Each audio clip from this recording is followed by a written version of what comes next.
Hi everybody, thanks for pressing play on the video today. It's Caroline here from craftycarolinecreates.com. It has been a little while, but I am back today with a new video tutorial for you. Might be a bit rusty, so hopefully it will work out okay and you enjoy today's project. Sort of gone back to my roots a little bit. I first got into making boxes to make gift sets to give away the handmade cards I was making a lot of. So this is what we have today. This is a gift box. And if we undo the ribbon here, flip up our lid, and inside we have some cute little gift tags, some little mini 3x3 cards, and some sort of what I say full size A6, A2 cards as well. And of course their envelopes also fit in there. I will put a close-up look of the cards on my blog tomorrow, so you can see those in a little bit more detail. But today we're going to concentrate on how to make the lovely gift box. I think that would be a really special little gift. So we are decorating it today using the Rose Wonder framelit and the Rose Garden stamp set, which I used for the cards. This one is using crumb cake and early espresso with some very vanilla satin ribbon. I told you I was a little bit out of practice for getting those colours there. I thought I would mix it up a little bit and make a bit of a brighter one in the video. So I'll put that off to the side there. And we are going to make ours today using two colours that I hope will complement each other. So we are going to use Smoky Slate, which is this gorgeous grey colour you know I love. And then this colour, not sure how well you're going to be able to see on camera. Oh, my camera's trying to focus in on it. Is called Flirty Flamingo. And that is one of the new colours, the new ink colours that are coming in our new catalogue, which comes out on the 1st of June. If you would like to receive one of these from me, do pop over to my blog and send me an email to let me know you would like one of these. So this is the one we're using today. It's beautiful pink colour called Flirty Flamingo. So Flirty Flamingo is going to be an accent colour, so ooh, camera's trying to focus again, so we're going to use that for our roses. So we're going to start by doing some scoring for our boxes itself. So we have 4 pieces of cardstock. The largest one measures 10 inches by 6.5 inches. The medium, the next biggest one, shall we say, measures 5.5 inches by 7.5 inches. Then I've got 2 smaller. The smallest piece measures 3.25 by 4.5 inches, and then this bit is 4.5 by 4.25 inches. I will put all of those measurements on my blog for you. Going to bring in my trusty old friend scoreboard. See if that fits in the camera shot. Oh, I forgot to set it up, but I'd need to show you the score line, so let me just move that over. I will get better, I'm sure, as we practice. I'll just move that grid paper out of the way as well. Okay, so let's start with our biggest piece of cardstock. That's the bit that measures 10 inches by 6.5. With the 10-inch bit at the top of our scoreboard, we're going to score it at 4.5 inches, which is there, and at 5.5 inches. Okay, so just 2 score lines on that piece. Our next largest bit, which is our 5.5 by 7.5 inch bit, starting with the long bit at the top, and we're going to score it at 1/2 inch. Oh, 1/2 inch. Not very good there. 1/2 inch. And 7.5 inches. Sorry, and it's 7 inches. It's 7.5 inches long. So 1/2 inch and 7 inches. Our smallest bit, which is our 3.25 inch by 4.5 inches. We start with the 4.5 inch bit at the top, and we score it at 2 inches and at 2.5 inches. Turn it round, and we're going to score it at 1/2 inch, 1/2 inch there, and 2.75 inches.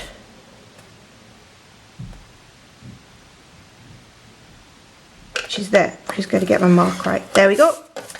Okay, so you can see that. Sorry, so that's the long side at 2 inches and 2.5, and the short side at 1/2 inch and 2.75 inches. I didn't do all the scoring I needed to do on this middle size piece, which is the 5.5 by 7.5 inches. So we did a score line at 1/2 inch and 7 inches. We need to do the short side at 2.5 inches and 3 inches. If you're feeling confused, don't worry, pop over to my blog and all the dimensions will be on there.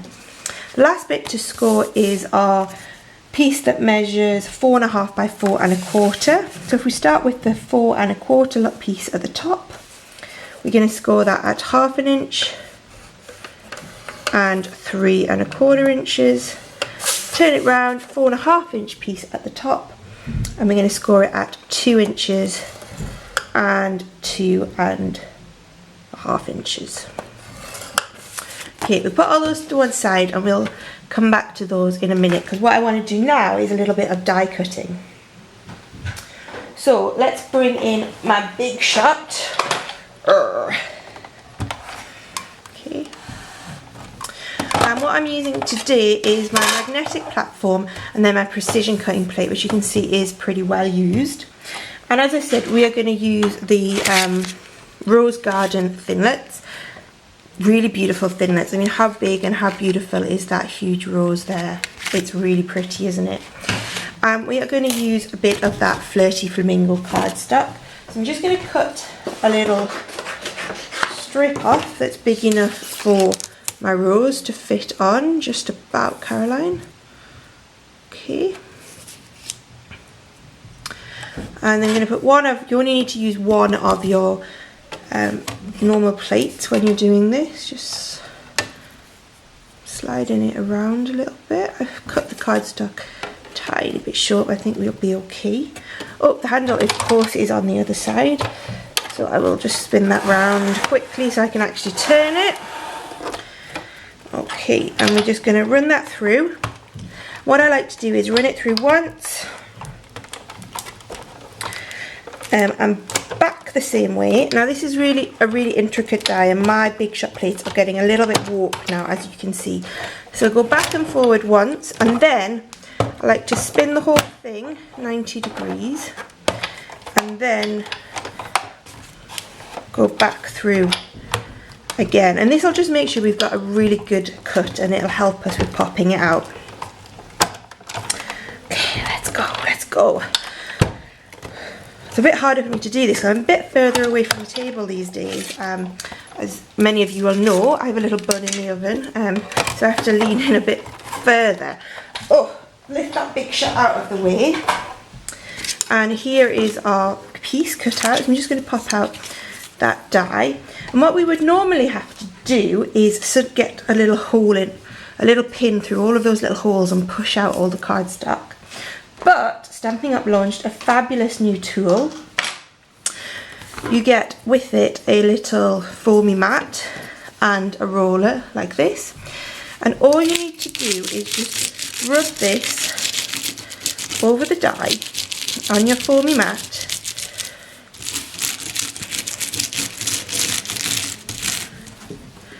And with a little bit of luck, hey presto, that just pops out so easily. Can you see? And how beautiful is that? It's just absolutely stunning, isn't it? Really gorgeous. Okay, let me just put all this to one side. There might be still a couple that the brush has missed that you might need to pop out. My little girl loves helping with this. I've got a very cute video of her doing the brushing to help me earlier when we were prepping for this video. So that is the gorgeous rose that pops out with those dies. Just want to mention that at the moment you can buy the die and the stamp set as a bundle and save 15%. That is not going to carry over to the new catalogue. The dies and the stamps they are, but if you buy them after the 1st of June you're going to pay 15% more. So it's a good investment at the moment if you've got a bit of spare cash to get that.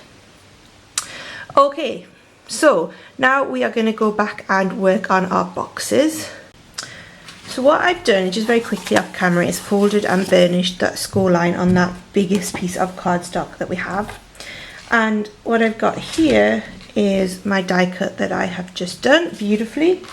And what I did earlier was I die cut one out in Very Vanilla, and I've stuck onto that another die cut in Flirty Flamingo, which I'm then going to layer this last one up on top as well.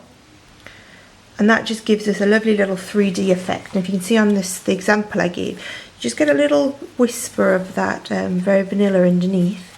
Just gives it a little bit more depth and a little bit more profile.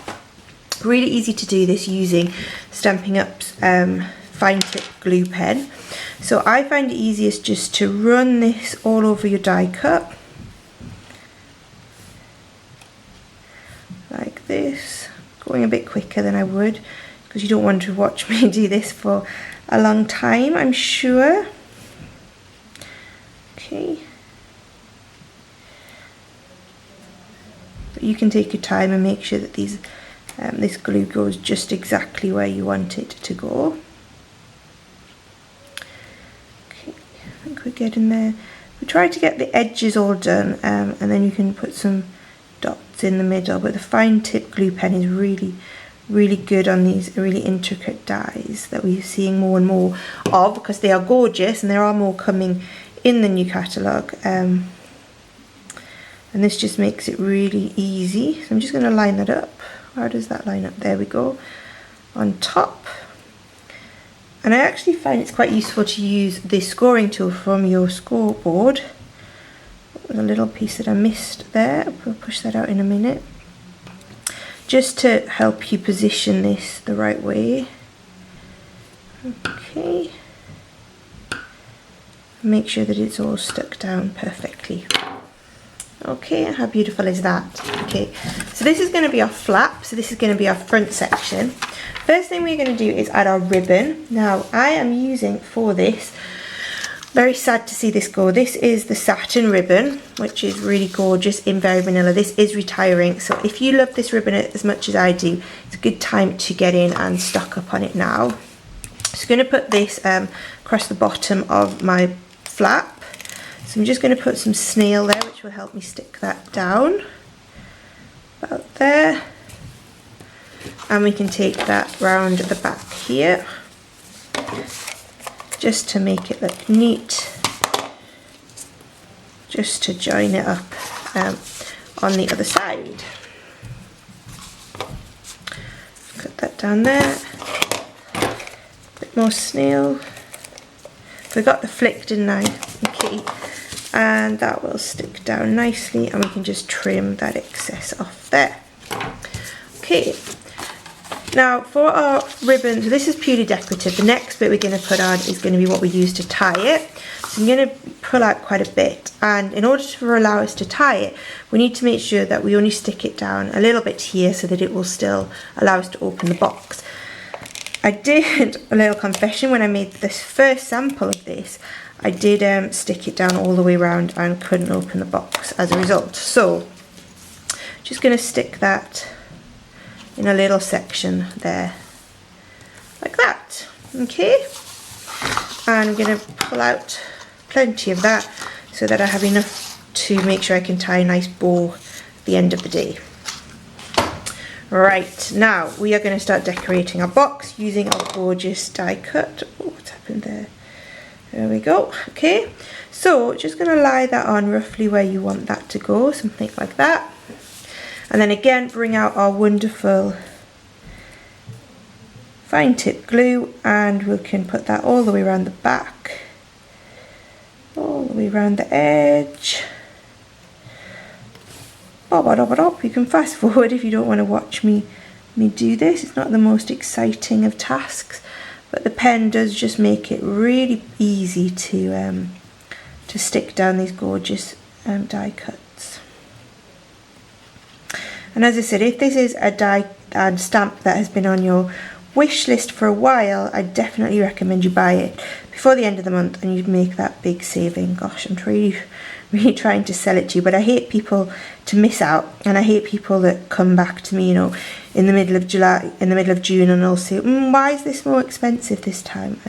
It's just one of those things. Stampin' Up like to offer bundles. There are lots of new bundles in the new catalogue, but as a result, some things have to come out of bundles to make way. So let's just stick that down there. Okay. And that is the flap of our box pretty much ready to go. So we just now need to make up our little boxes to go inside, which are going to house our cards. So I've also folded and burnished all of my other pieces of cardstock just to give us a little bit of a head start, so you don't need to watch me do these on camera. So let's start. They all pretty much now look the same. They're just different sizes, but they'll have basically a horizontal 1/2 inch section and then 2 1/2 inch sections at either side. Okay, so what we do to one, we are going to do to them all. It's just the fact that they're different, slightly different sizes. Okay.